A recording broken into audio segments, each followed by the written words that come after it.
Hello, and welcome to the Fortinet second quarter 2026 earnings conference call. At this time, all participants are in a listen-only mode. After the speaker's presentation, we will conduct a question-and-answer session. Please be advised that this call is being recorded. I would now like to hand the call over to Anthony Luscri, Vice President of Investor Relations. Please go ahead. Thank you. Good afternoon, and thank you for joining us on today's conference call to discuss Fortinet's second quarter 2026 financial results. Joining me on today's call are Ken Xie, Fortinet's Founder, Chairman, and CEO, Christiane Ohlgart, our CFO, and John Whittle, our COO. Ken will begin our call today by providing a high-level perspective on our business. Christiane will then review our financial results for the second quarter of 2026 before providing guidance for the third quarter and updating the full year. We will then open the call for questions. During the Q&A session, we will ask you that you please limit yourself to one question and one follow-up question to allow others to participate. Before we begin, I'd like to remind everyone that on today's call, we will be making forward-looking statements, and these forward-looking statements are subject to risks and uncertainties, which could cause actual results to differ materially from those projected.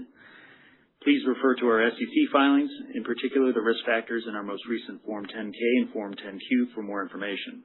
All forward-looking statements reflect our opinions only as of the date of this presentation, and we undertake no obligation and specifically disclaim any obligation to update forward-looking statements. Also, all references to financial metrics that we make on today's call are non-GAAP unless stated otherwise. Our GAAP results and GAAP to non-GAAP reconciliations are located in our earnings press release and in the presentation that accompany today's remarks, both of which are posted on our investor relations website. As a reminder, this is a live call that will be available for replay via webcast on our investor relations website. The prepared remarks will also be posted on the quarterly earnings section of our investor relations website following today's call. Lastly, all references to growth are on a year-over-year basis unless noted otherwise. I will now turn the call over to Ken. Thank you, Anthony, and thank you to everyone for joining our call. We are very pleased with our excellent second quarter result, driven by our differentiated strategy and our innovation, strong execution, and broad-based demand. Billings grew 33%, while total revenue increased 26%, propelled by 52% growth in product revenue. Free cash flow more than tripled year-over-year to nearly $1 billion. Based on this strong momentum, we have reached our 2026 guidance. With AI quickly reshaping the security landscape, I would like to offer another angle on the network security space and its trends. By combining our secure networking and unified SASE pillar, which both run on the same FortiOS, to create what we are calling the SASE firewall. Similar to UTM next-gen firewall replaced the traditional net-based firewall 20 years ago, I believe this new SASE firewall, which addresses the fast-growing area of SASE, AI, and quantum, represent another massive opportunity for accelerated growth with a much larger total addressable market, as shown on the slides of 4 to 6 of the investor presentation. In the second quarter, Fortinet SASE firewall business grew 34% to over $2 billion, cementing our position as a top player in this space. What makes Fortinet SASE firewall unique compared to other competitors' SASE and firewall solution is that we are the only vendor to develop all key components of a SASE firewall in-house and integrate into a single operation system, FortiOS. Furthermore, we have developed our FortiASIC technology and invest in our own global infrastructure to accelerate the performance and lower the cost, making adoption and migration seamless for a large global customer base, as shown on the slides 10 and 11. Another key advantage of a SASE firewall is that we are the only vendor offering an easily deployable on-premise sovereign SASE solution, together with the cloud SASE. As we announced yesterday, the new FortiGate 1200G, the next generation SASE firewall that combines local enforcement with cloud-delivered security to meet evolving customer demand for data privacy, performance, and AI infrastructure management. We believe this has driven a strong product growth recently and has an addressable market that is approximately 2 to 3 times larger than the cloud-only SaaS or competitor offering, and we continue to win SaaS deals versus all of the top SaaS competitors. We also see strong demand across our other strategic pillar, AI-driven secure op, which had billing growth of 25%, supported by over 20 AI-enabled solutions on our platform. As customers consolidate vendor and simplify operations, we recently launched FortiSOC, a new cloud-delivered AI SOC platform, and expand our FortiEndpoint with new capabilities. As organizations deploy and using AI tools throughout their operations, they realize they must modernize their security to handle the complex, high-speed threat of AI era.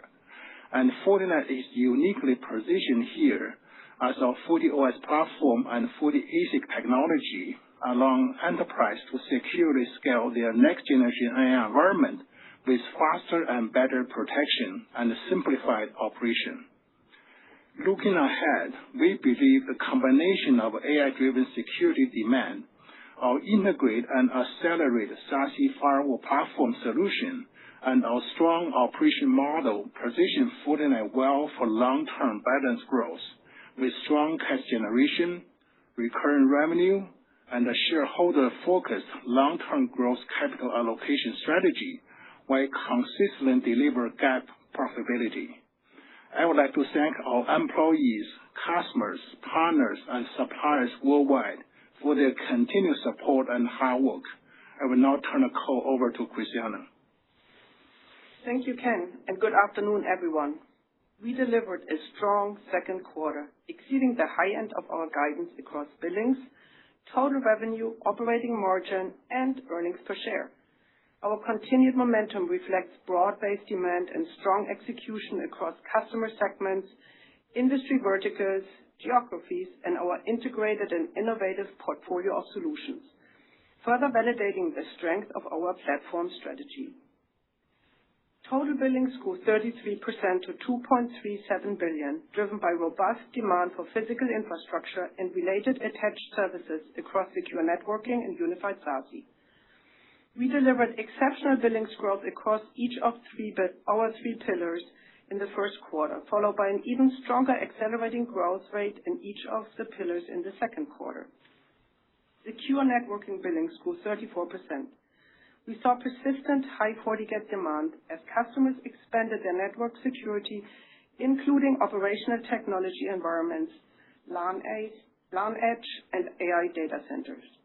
OT billings increased over 55%, reflecting continued adoption of our solutions in industrial environments with high contribution to growth. We also saw outstanding strength in unified SASE, where momentum built throughout the quarter, resulting in 35% billings growth. Adoption of FortiSASE within our installed base increased to 90% of large enterprises. Our success is highlighted by FortiSASE billings growing over 100%, benefiting from expansion sales across our installed base, competitive replacements, and new wins with large enterprises. This momentum was driven by customers recognizing us for our continued investments into flexible deployment strategies for SASE, including our new SASE firewall strategy. The SASE firewall natively converges firewall, SASE, and hybrid mesh capabilities to protect users, applications, and data across the data center, cloud, and remote workforce. Instead of juggling high-volume east-west traffic up to the cloud POP and back, it inspects and enforces security locally while seamlessly leveraging SASE for outbound traffic. Billings from AI-driven security operations grew 25%, driven by strong upsell momentum as our installed base increasingly consolidates point solutions onto our broader platform. Turning to revenue, total revenue grew 26% to $2.05 billion, with product revenue increasing 52% to $773 million. Accelerating product revenue benefited from strong FortiGate unit growth and an increase in ASPs as customers shifted towards higher performing models. Customer investments to secure AI workloads and mitigate AI-related risks drove both new business and upgrade activity across our installed base, supporting growth across hardware, software, and attached services. Service revenue grew 14% to $1.27 billion, with growth improving from the prior quarter. Service billings growth increased 26%, and total deferred revenue increased 17%. This quarter's improved service revenue, alongside robust product momentum and operational improvements driving revenue conversion, reinforces our confidence in the long-term durability of our service business. We believe the first quarter of 2026 marked a trough for our service revenue growth rate, and we anticipate a positive trajectory in our growth rates going forward. Taking a step back, our results reflect strong ongoing momentum from the durable market themes shaping customer priorities. Today, bad actors are leveraging AI to automate and scale sophisticated attacks, increasing the speed and complexity of threats facing organizations. Consequently, cybersecurity has become an urgent business priority, with high visibility at the executive and board levels, driving faster investment decisions. In addition, regulatory activity requires companies to act.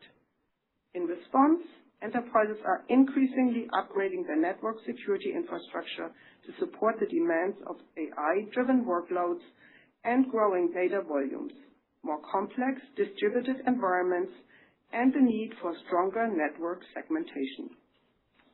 Our strong second quarter results and outlook continue to reflect several important market dynamics, including the ongoing convergence of networking and security, increased investments to secure AI infrastructure, accelerating IT and OT convergence, and growing demand for high-performance security solutions that address evolving compliance and sovereignty requirements. This sovereignty theme is especially concentrated in EMEA and across public sector customers globally, playing directly into our strong market position in the region and that customer segment. As we look ahead, we continue to see these market dynamics gaining momentum, supported by ongoing technology upgrades, vendor consolidation, and the continued expansion of enterprise attack surfaces across cloud, AI, OT, and critical infrastructure environments. AI is becoming a dominant driver of security infrastructure modernization. As organizations move from AI experimentation and early adoption toward broader deployment, they require security platforms capable of protecting AI models and datasets while securing large volumes of east-west traffic and enforcing zero-trust segmentation across distributed AI workloads. To navigate this growing complexity, customers are progressively looking for integrated platforms that provide shared telemetry, improved visibility, and reduced operational overhead. Fortinet addresses these evolving needs with a comprehensive strategy centered on three core areas: securing AI data centers, protecting AI-driven applications, and delivering AI-native security operations. For example, a neocloud provider offering hosted infrastructure for generative AI workloads selected Fortinet to secure AI data centers in an 8-figure win. This builds on a 7-figure deal we secured in the first quarter, further enabling the customer's rapid expansion. They chose Fortinet for our strong price for performance advantage and our ability to deliver scalable, high-throughput security. This enables the customer to accelerate deployment of new capacity while maintaining consistent security and operational efficiency as demand for accelerated computing continues to grow. This expansion reflects a broader theme we saw in the quarter, with many AI data center wins from customers scaling their AI infrastructure. AI is creating demand for high-performance security solutions that serve as the foundation for secure, compliant infrastructure. As organizations gain greater awareness of AI-enabled attack technologies, security teams are accelerating investments to ensure their infrastructure can deliver the performance and protection required for the next generation of threats, which also requires SaaS technologies. To meet these critical needs for high-performance security, Fortinet supports complex customer requirements through cloud-based, hybrid, on-premises, and sovereign SASE offerings, enabling organizations to deploy SASE in the environments that best meet their operational and regulatory needs. Customer demand continues to grow with our flexible deployment approach, representing a meaningful differentiator. In a competitive displacement win, a global pharmaceutical company signed a seven-figure FortiSASE deal to secure over 45,000 users, replacing its incumbent SSE-only provider. The customer chose Fortinet for our unified architecture and integrated platform approach across SD-WAN, next-generation firewall, and switching, which reduces complexity and it delivers significant cost savings versus managing multiple point solutions. A key differentiator in this SASE win was our ability to extend security processing to the edge through our on-premises appliances, providing greater control, improved performance, and deeper visibility compared to a cloud-only architecture. This deal validates our strategic rollout of FortiSASE Outpost, which is specifically engineered to bring local SASE enforcement closer to users and applications. This win also highlights our platform advantage, as we were the only vendor able to meet the customer's full set of technical requirements while enabling centralized management, simplified operation, and enhanced end-user experience. Beyond AI and SASE, OT security remains a critical business and board-level risk priority. The threat landscape has expanded beyond traditional OT environments into critical infrastructure, supply chains, and manufacturing operations. With Fortinet's integrated platform approach, customers gain visibility across both their OT and IT networks. Consequently, we continue to see strong demand across our OT portfolio and related services, driven by the combination of increasing cyber threats, AI adoption, and geopolitical uncertainty. In a seven-figure deal, a major utility organization selected Fortinet to support a large-scale communications modernization OT initiative spanning thousands of distributed field locations. The deployment leverages our integrated FortiOS platform to enable reliable, secure connectivity for operational environments while simplifying management and reducing infrastructure complexity. This engagement demonstrates Fortinet's ability to support mission-critical infrastructure initiatives. Our strong results highlight our continued execution against the durable market themes shaping the cybersecurity industry. This is reflected in our services acceleration in the second quarter and our improved services outlook for the year, reinforcing the compounding strength and high margin predictability of our recurring revenue model. As organizations navigate AI adoption, expanding attack surfaces, evolving regulatory requirements, and complex infrastructure environments, we believe Fortinet's integrated platform approach positions us well to capture share, deliver sustained growth, and create long-term shareholder value. Turning to margins and cash flow. Non-GAAP gross margin of 80.9% exceeded the high end of guidance, while GAAP gross margin was also strong at 80.2%. Non-GAAP operating margin of 38% was a second quarter record, up 490 basis points. This performance exceeded the high end of our guidance, driven by stronger than expected revenue growth, disciplined cost management, and growing efficiencies from our AI initiatives. Moreover, our GAAP operating margin of 33.7% continues to be one of the highest in the industry. The strong operating performance translated to the bottom line. Non-GAAP earnings per share increased 41% to 90 cents, while GAAP earnings per share grew 44% to 82 cents, significantly outpacing our top-line growth, reflecting high-quality earnings supported by disciplined stock-based compensation and continued capital return over the past year. Free cash flow more than tripled year-over-year to $966 million, benefiting from improved linearity, higher billings, and strong working capital discipline. Adjusted free cash flow was $996 million, representing an exceptional margin of 49%. We repurchased 1.9 million shares of common stock for $146 million during the second quarter and 12.5 million shares for $973 million year to date, which represents an average price for repurchases this year of around 78 per share. The remaining share repurchase authorization as of today is approximately $766 million. Now moving on to guidance. As a reminder, our third quarter and full year outlooks, which are summarized on slides 23 and 24, are subject to the disclaimers regarding forward-looking information that was provided at the beginning of the call.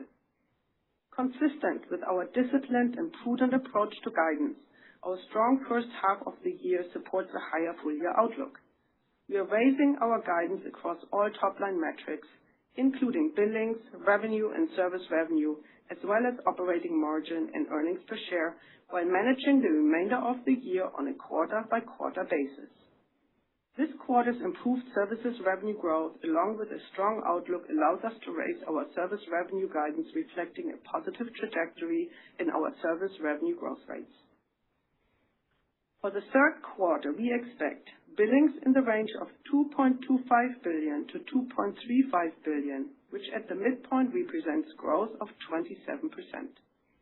Revenue in the range of $2.01 billion to $2.1 billion, which at the midpoint represents growth of 19%.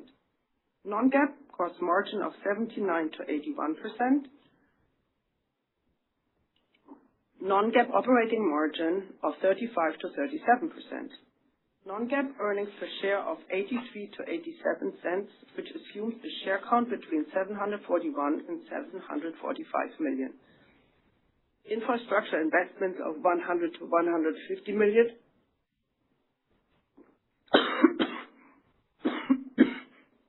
Non-GAAP tax rate of 18%,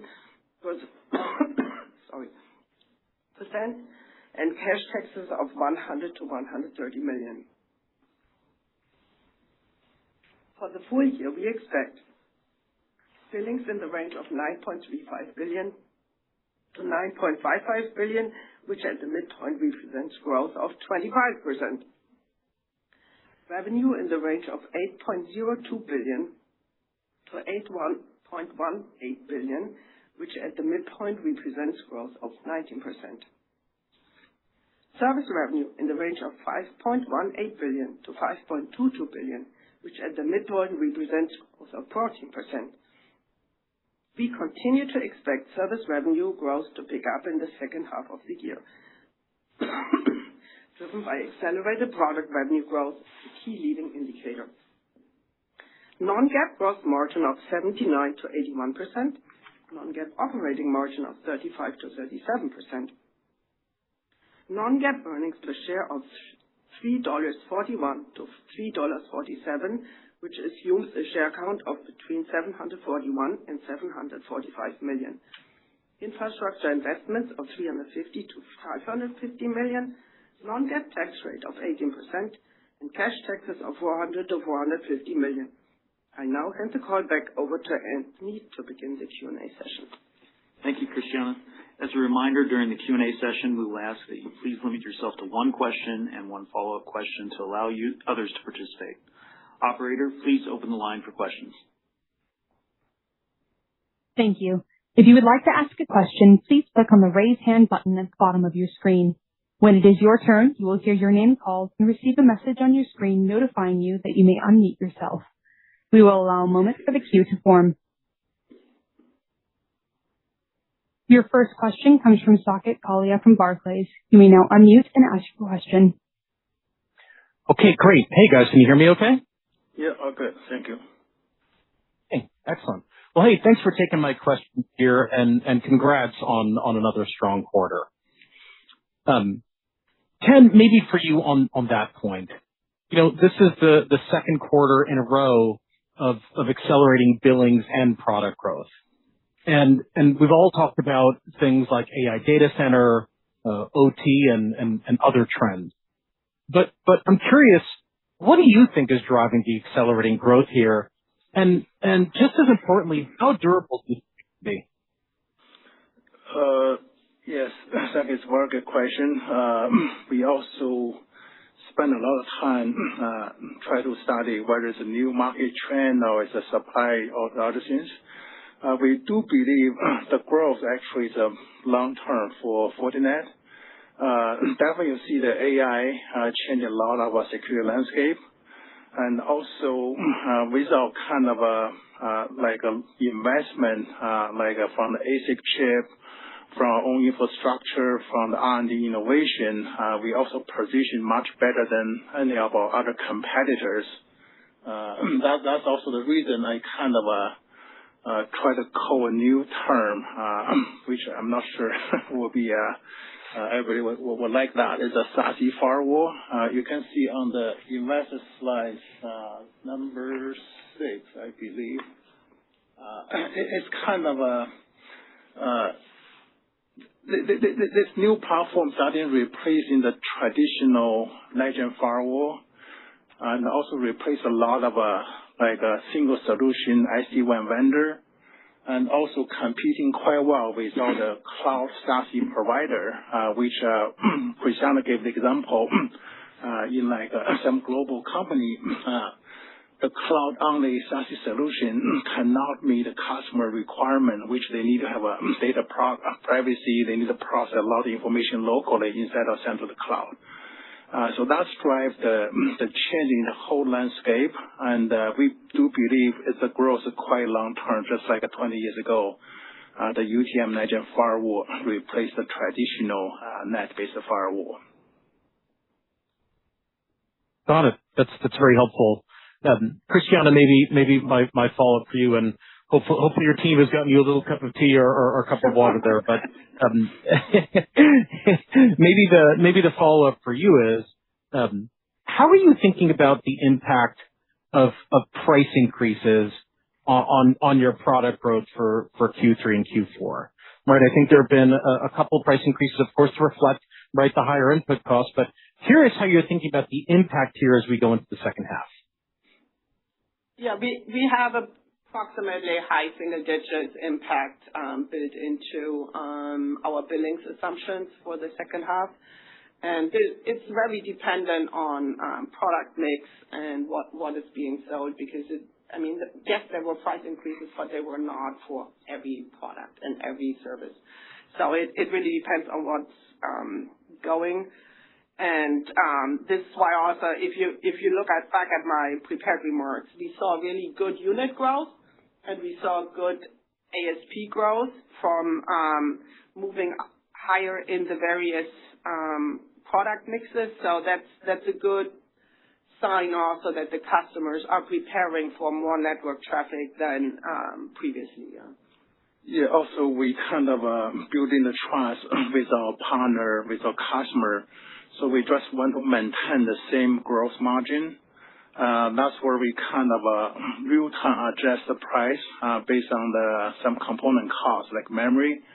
That's where, so if the price going down, we also real-time dropping the price. So that's also, we don't see any like excess inventory or pull forward because we told the partner customer there's no need to really take extra inventory. And also we have a policy, we tend to start in charging 90 days after shipment for some kind of service supporting.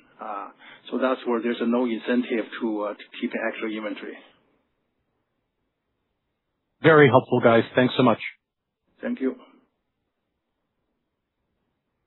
Your next question will come from Shaul Eyal with TD Securities. You may now unmute and ask your question. Thank you. Good afternoon, everybody. Congrats on the ongoing strong performance. Ken, I was listening to your firewall SASE commentary.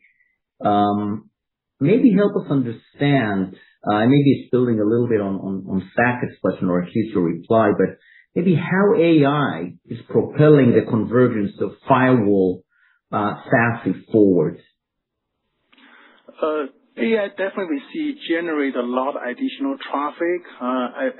There's some study whether a few weeks ago or a few months ago, the machine-to-machine traffic first time passing the human to machine or human to human traffic on the internet. So that's definitely the AI agent and a lot of other AI application drive a lot of traffic, and a lot of the traffic actually within the enterprise, within some kind of data center, and also like the new cloud deal we mentioned in the last quarter, which is 8-figure deal last quarter after the 7-figure deal. We do see that kind of a drive a lot of enterprise customer, even service provider, to have a better visibility, better control management of this kind of a traffic. That's also kind of I mentioned last quarter, is also kind of accelerate the convergence on network security. And especially on top of that, there's a kind of a zero trust initiative. So that's what we see is kind of I feel it's a sudden change in the landscape of network security. That's I call it a SaaS firewall. It's more like an early day when Fortinet started like 26 years ago. Initially, I call it like an antivirus firewall because that's the first firewall can do the antivirus. And then later they call UTM or next-gen firewall. That's all fine. But I do believe the SaaS, the AI drive a lot of growth, especially within enterprise, within service provider. Understood. And maybe slightly more of a, I don't know whether philosophical or strategic question to you or Christiana. So broad-based performance across the 3 growth pillars. Do you think customers are viewing Fortinet as a platform provider in a similar way they're looking at, say, the 2 leading platform providers right now, like Palo or CrowdStrike? Is that a fair assessment? From the customers I talk to, it's definitely a fair assessment because there is a combination of factors that they like about us. It's the integration of our solutions. It's the One OS, but then it's also the cost benefits that we return to the customer from that, making it much easier to operate. Yeah. So from that perspective, I think our customers definitely see us as platform providers, and they are constantly asking us to develop more functionality to expand. Yeah, we are also very focused on the network security. It's different than whether Palo Alto, CrowdStrike. One is more endpoint side. The other probably a little bit everything with endpoint, with secure operation, with a lot of acquisition. But for us, it's very focused on the network security with the internal R&D and integrate, develop all these functions for the OS, and also lots of long-term investment like a FortiASIC, like our own infrastructure globally. And all this we feel is really the focus, the long-term investment starting to see the benefit compared to other competitors. And we also do see a lot of customers buy across all 3 pillars. Yeah. We're kind of converging the first 2, so you can consider it 2 pillars.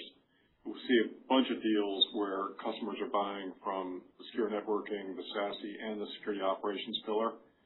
So I think that's indicative of the fact that we are a platform play. We've got a really broad solution out there that customers like because, like Ken said, it's integrated well together.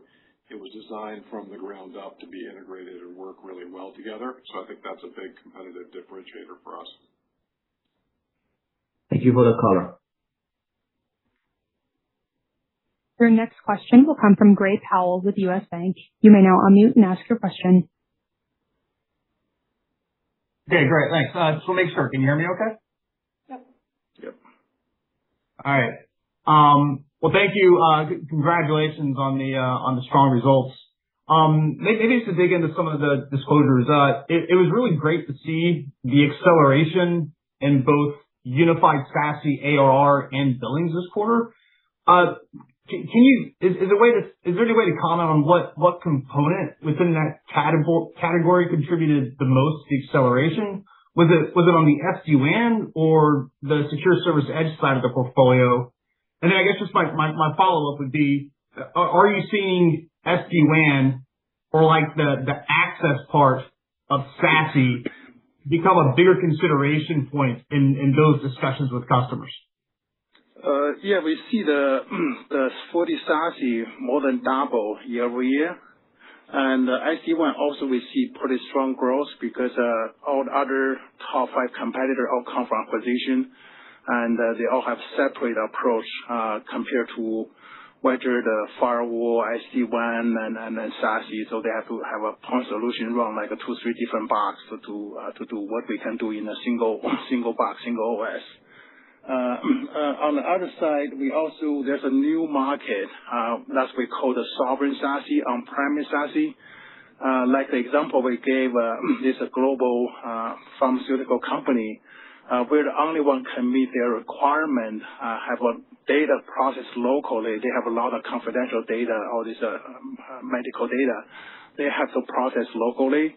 At the same time, they do have a global footprint and workforce. They also have some kind of global access. That's where the solution we provide can have whether on-premise SASE, sovereign SASE, private SASE, compare all, plus all the cloud-based, the global Fortinet infrastructure, give them the best solution, or give them the only solution actually they see on the market. So that's actually drive a lot of growth. SD-WAN, we do see more replacing, taking market share from competitors, because I don't see any of them kind of keeping invest or develop the technology, which after acquisition is more challenging for them. On the other side, we do see very strong growth, whether the SSE part and also the sovereign SASE, and plus also AI kind of related security. And ARR growth All right. from attached and unattached solutions. Understood. That was great color. Thank you. Thank you. Your next question will come from Keith Bachman with BMO. Please go ahead.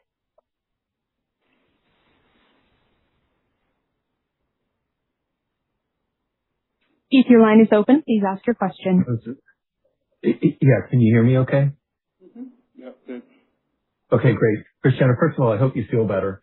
Second, on the services, when you indicated that services growth would increase through the year, I was hoping you could give a little bit of color on the distinction between FortiCare and FortiGuard. In other words, the support function should increase because you have more firewall units in the field, and it's been going on for several quarters, so that should increase. But is there any color you can give on, the contributing factors to the increase in service growth? Is it both the FortiGuard and FortiCare part, or is the support sort of more weighted towards the increase in growth? It's both. It's attached services, which is FortiCare and FortiGuard, as well as also growth coming from SecOps, which is typically more unattached solutions. And right. we see good growth across both. Yeah. Also with this SASE firewall, we're also launching some new service like SD-WAN, and also some kind of AI-related security service could be part of the FortiGuard solution. So that's where we see there's an additional service we can add on top of the traditional firewall and the SASE service, which will drive the new service business.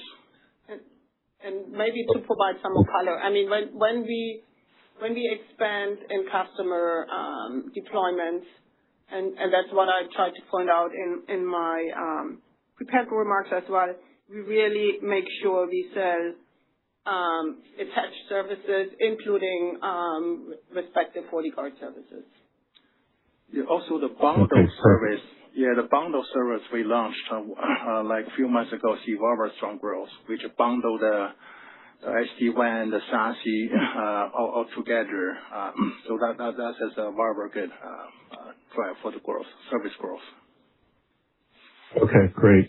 And my follow-up is for you. On slide 17, you depict that OTE grew 56%, billings grew 56%. Maybe give a little bit of characterization about what's really driving the acceleration in OT.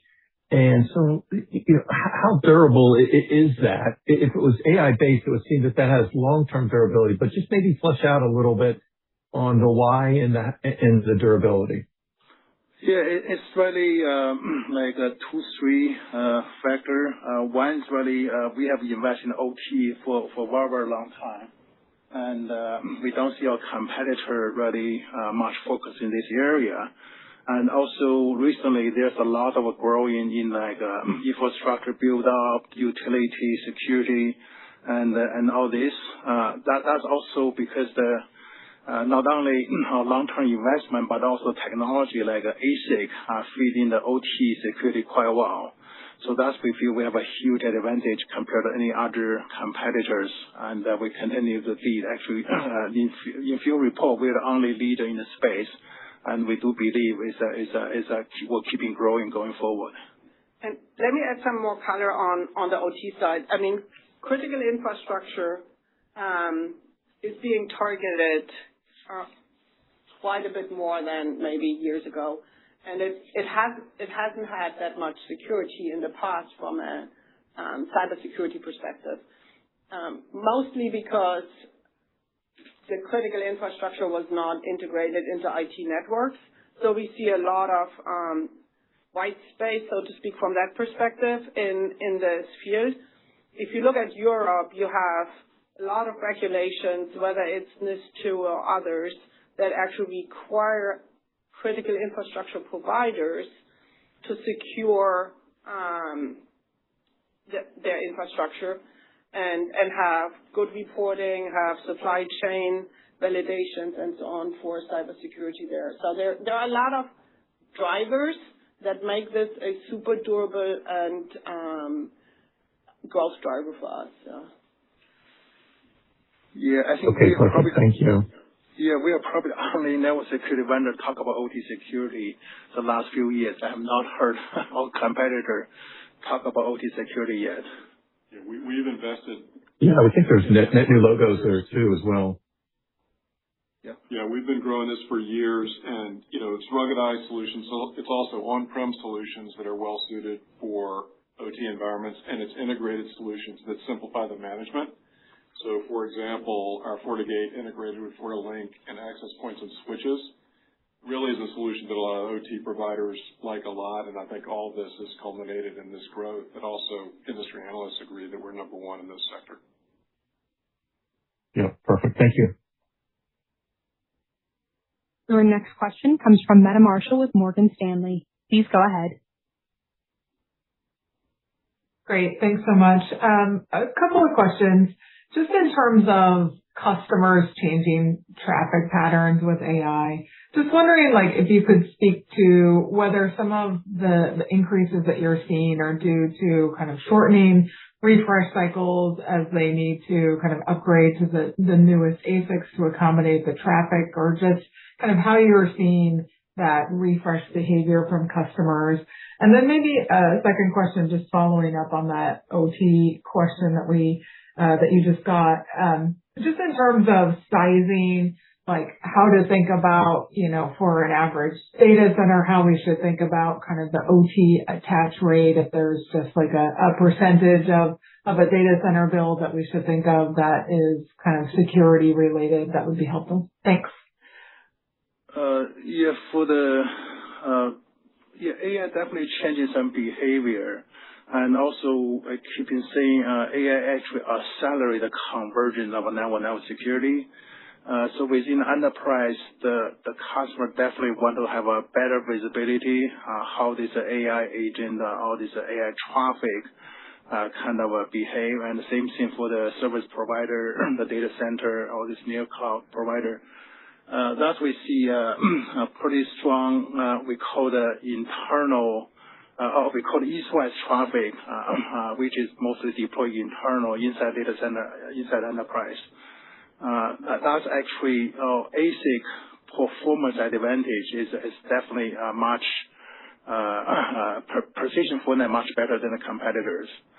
That's actually we see. You can see both the strong product revenue growth and also the unit growth, which probably I think if you compare to refresh usually take about 5 years average for the box, but compared to 5 years ago, so our product revenue all is probably tripled, and plus we have this 56% product revenue growth. definitely is much bigger than just a refresh or kind of a. So that's why we feel customers starting replacing whether some traditional firewall and SD-WAN, some other one. And the reason I kind of combine the two pillars together because they run in the same OS. Sometimes customers initially just buy for firewall SD-WAN, and then they gradually enable SD-WAN SASE. That's actually kind of difficult to categorize whether it's a SASE deal or it's kind of secure networking deal. So that's why I feel using the SASE firewall, which addresses much better compared if we secure networking growth still kind of single digit, but we grow like 34%. On the other, the second question. Yeah, well, the sizing of IT versus OT, it really depends on the industry. In some industries, the OT side could be much bigger, and on the other industries, the IT side is much bigger. Yeah, and also especially when building the AI infrastructure, they probably more starting from building the utility, all this kind of the basic OT side, and then eventually will kind of get a higher layer of this kind of like a server and then the model application. So that's where we do see the initial strong OT growth to in the early stage of AI infrastructure build out. Great. Thank you. Thank you. Your next question will come from Fatima Boolani with Citi. You may now unmute and ask your question. Good afternoon. Thank you so much for taking my questions. Ken, I wanted to ask you a higher-level strategic question. Fortinet has done a remarkable job navigating through the supply chain environment, not only in recent memory, but also during COVID.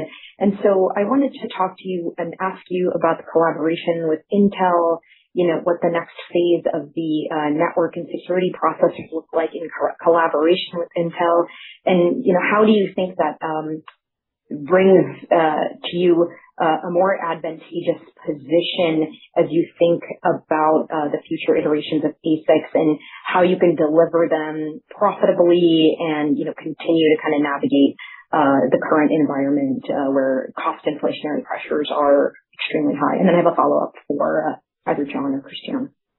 Yeah, it's a great question. I see the reason from day one, 26 years ago, when we started Fortinet, that we want to build ASIC chip is a network security need much more computing power compared to networking and some other kind of security. That's where if we depend on the general purpose CPU, which we're also using together with our own ASIC, we feel is not enough.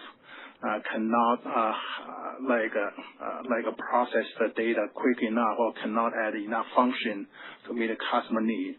So that's where from day one, we started investing in the ASIC chip. It's one of our strategy. Sometimes the payback may take 10 years, but we feel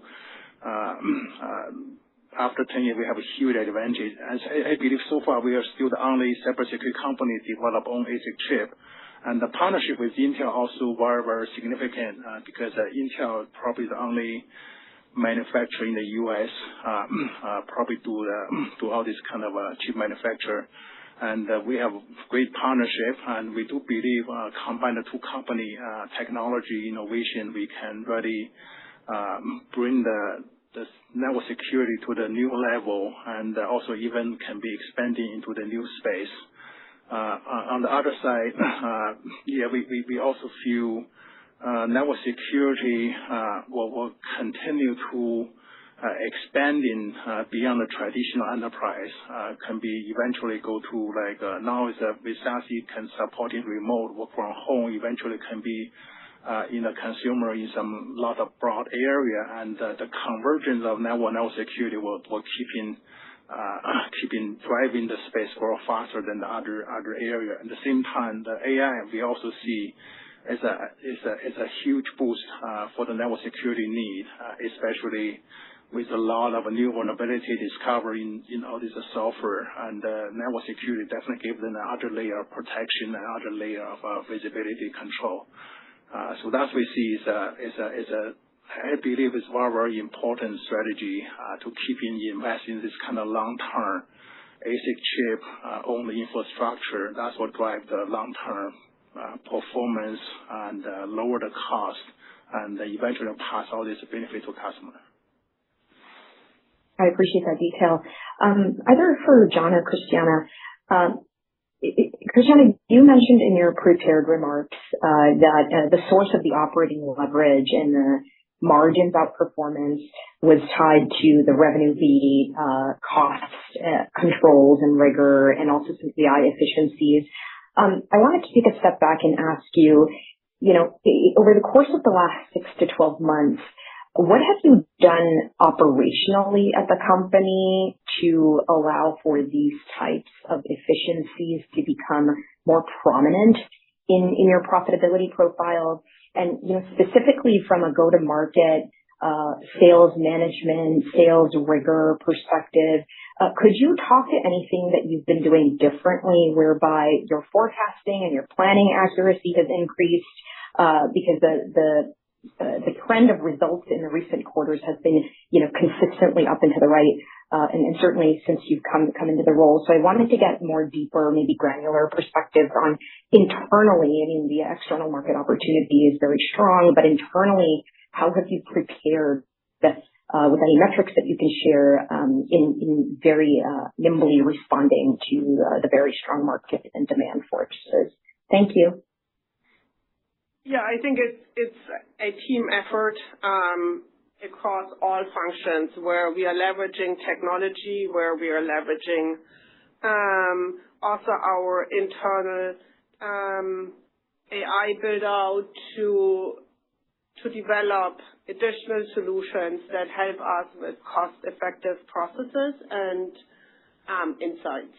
So that's what we're going to continue to do. We started it years ago in the support organization, and we've seen good success there with our significantly slower headcount growth or not even having to backfill certain roles in support, and we are doing it across many functions to make sure that we are on top of technology trends, deploy them internally, and also mine our own data for better insights to make the right business decisions. Yeah, and I think we also have a culture of being very disciplined and also not really getting complacent when things are going well and really buckling down. And I think Ken spreads this culture throughout the organization. And like Christiana said, it's a team effort to reinforce that. And so I think when things are going well, we buckle down and, we don't want to get complacent on the sales and growth side, but also on the cost side. And AI helps us there, and other efficiencies and economies of scale can help there as well.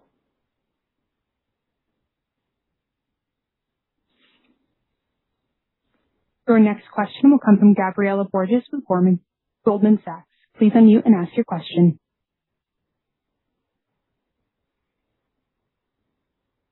Hey, good afternoon. Ken, I wanted to follow up on your comments on how it's this product growth that you're seeing today is unlikely to be a function of pull forward. And I wanted to ask you and Christian to comment a little bit on the visibility of the pipeline to 2027. I know we're still 6 months away from any sort of formal 2027 guidance. We sort of have to dial in our model this evening on these 50% plus product revenue growth comps and last quarter, of course, north of 40%. So I guess, give us a little bit of direction here. How should we be thinking about product revenue growth? It's a little bit similar to Saket's durability question into 1H27 next year. What is the pipeline telling you? I know in the past you've talked about that 10% plus industry growth rate and taking share on top of that. So whatever you can tell us early reads into how we should be modeling next year. It's pretty tough to predict the future, but it's maybe I try from two angles. One is really replacing some of the old infrastructure, and the other is really the new growing area. Definitely we see the traditional UTM next-gen firewall and the single point SaaS, SD-WAN solution, and even cloud SaaS have their limitations. So we do see we kind of quickly gaining market share there from the few case we win there. That's definitely, we feel pretty confident. Our product solution is much better. The customer partner will benefit a lot.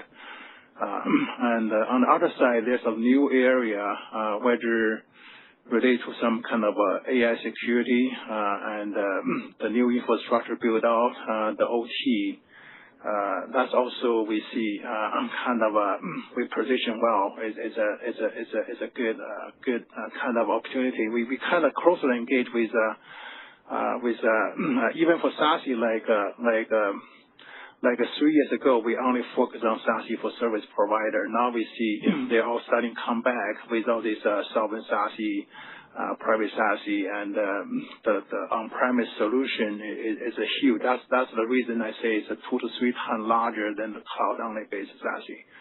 And but on the other side, we do see it's a kind of as long as this the new trend keeping growing, we do see we kind of keeping growing in this new space also quite well. But it's probably a little bit too early to give any number on the 2027. Maybe Christiana have better visibility. I think we are focused on the durability of our growth and the themes that we're seeing, whether it's AI, whether it's SaaS, whether it's OT, they will continue into next year. And then the regulatory activity in some parts of the world will continue as well. I think the question is how much share can we capture from others and how much can we grow in our own customer base, and we will get you those numbers in January or February. That is fair enough. Thank you. Our next question will come from Junaid Siddiqui with Truist. Please unmute and ask your question. Thank you for taking my question. Ken, you've talked about, the sovereign SaaS opportunity, ultimately could be much larger than the cloud delivered SaaS, around 2 to 3x, as you just mentioned. Much of that sovereign SaaS opportunity seems tied to service providers deploying and monetizing their own SaaS infrastructure.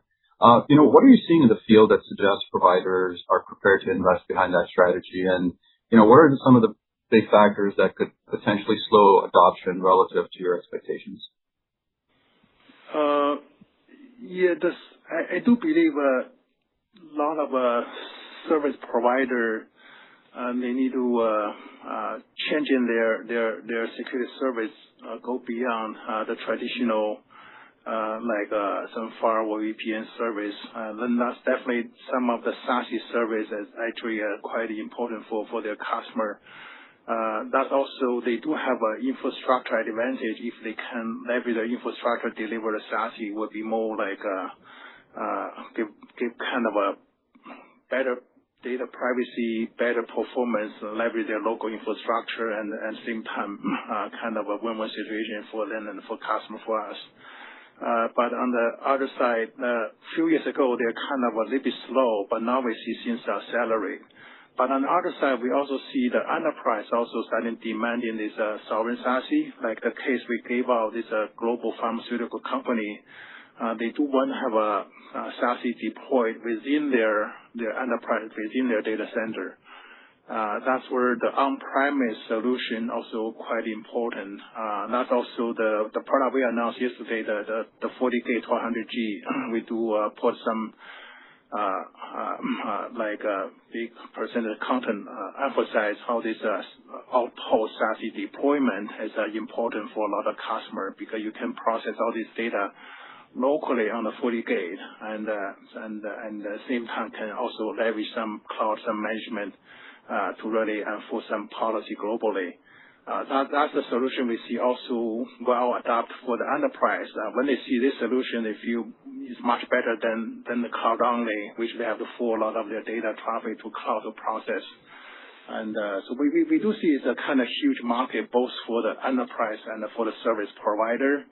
But we also kind of working well with a lot of service provider, which we see they have acceleration of this kind of sovereign SaaS deployment now.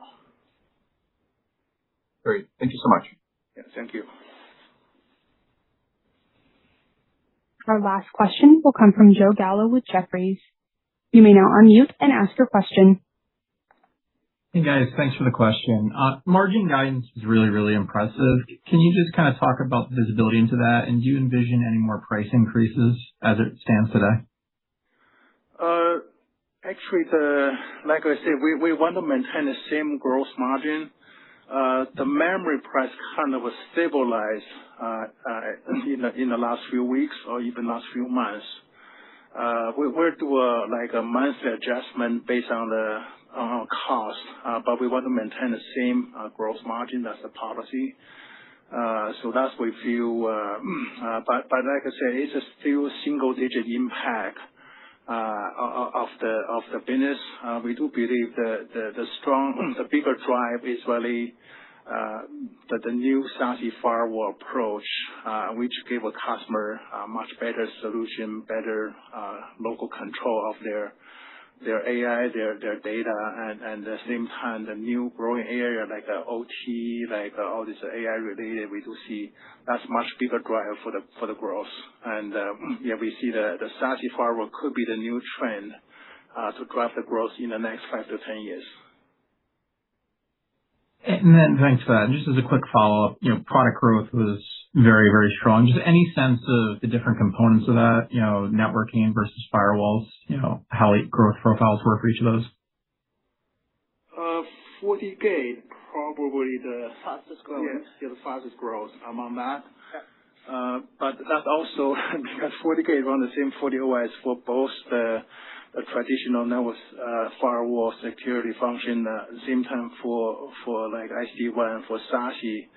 That's where sometimes a little bit difficult to categorize whether it belongs to unified SASE or secure networking, because sometimes they may deploy as a secure networking first, but quickly ramp up to enable SD-WAN SASE.